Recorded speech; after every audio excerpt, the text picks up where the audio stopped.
All right, I've got a variety of video game news stories here. I'm going to kind of roll them all up into one because, quite frankly, it's not worth spending a lot of time on each of these stories. First one comes from the SAG-AFTRA website. SAG-AFTRA and Replica Studios introduced groundbreaking AI voice agreement at CES. Blah, blah, blah. It goes on. It says a new agreement paves the way for professional voice actors or artists, I guess, to safely explore new employment opportunities for their digital voice replicas with industry-leading protections, yada, yada, yada. Basically, they're going to say that you can sell an AI replicant of your voice in order to do the voice acting. Here's the thing though, there is a lot of voice actors, I'm seeing it all over Twitter or X or whatever, who are saying that they had no idea about any of this. They never agreed to any of it. It's bullshit. It's, on and on and on. So yeah, this isn't good because number one, AI is gonna, they're wanting to replace everybody with AI. It's fucking ridiculous. I am totally against AI by and large, especially in terms of when it's going to be replacing creatives and artists and things of that nature. But I'm also against it when it's replacing like people who are doing quote unquote non-creative jobs like engineering jobs and so on and such forth. I mean, any kind of job that's taken by I think is bad news. I don't like it. I'm against it. Anyway, moving on to the next story. Unity is cutting a quarter of its workforce. It will lay off 1,800 people on top of the more than 1,100 laid off over the past 2 years. That basically tells you that they had essentially about 7,500 employees. How in God's name did they have that many employees? I have no idea.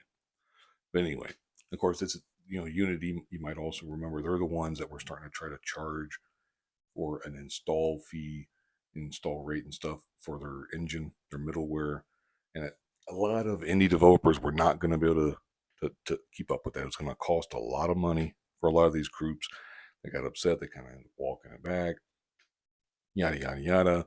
CEO, retired or whatever they called it officially. I think it stepping away or some bullshit. But no, none of this is a real surprise.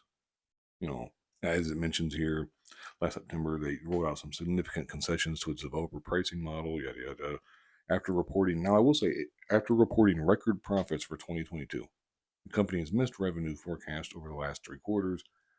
It's kind of coinciding with their whole, developer pricing model plan, but not at the same time.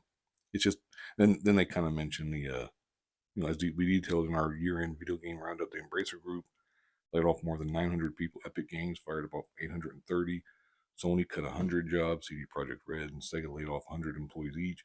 And Electronic Arts reduced 6% of its workforce, or around 1,130 employees. So this is kind of a continuation of how 2023 was a bad year for a lot of video game developers in terms of laying people off and stuff. And it looks like it's going to continue at least for a little bit. Third story, speaking of, Amazon's Twitch to cut 500 employees, about 35% of its staff. The move is designed to stem losses after 2 rounds of layoffs last year. So again, here's another company. Now this is Amazon. They can afford to eat it if they want, but I mean, businesses aren't in the habit of being charitable, despite what they might tell you. If they're not making money, they're going to start, firing people and stuff, or laying them off, as they say. Yada yada yada. No real surprise there. The former employees all declined to comment. And they talk some more about stuff. Again, just layoffs are bad. They're terrible. I'm going to go ahead and wrap this video up with a look at, this is from the Suicide Squad. Look at this. Look at this shit. What? This is the UI. Like, what is this? As you can see, it's from Kotaku and Action Reddit, but this has been going around all over. I've seen it on Twitter, X, whatever. A lot of people talking about it because this is just ridiculous. I mean, look at this shit. It's just how would you even play this? I mean, this is just absurd. I mean, I don't. Oops, I don't want to share it, but anyway, but it's like it's just absurd.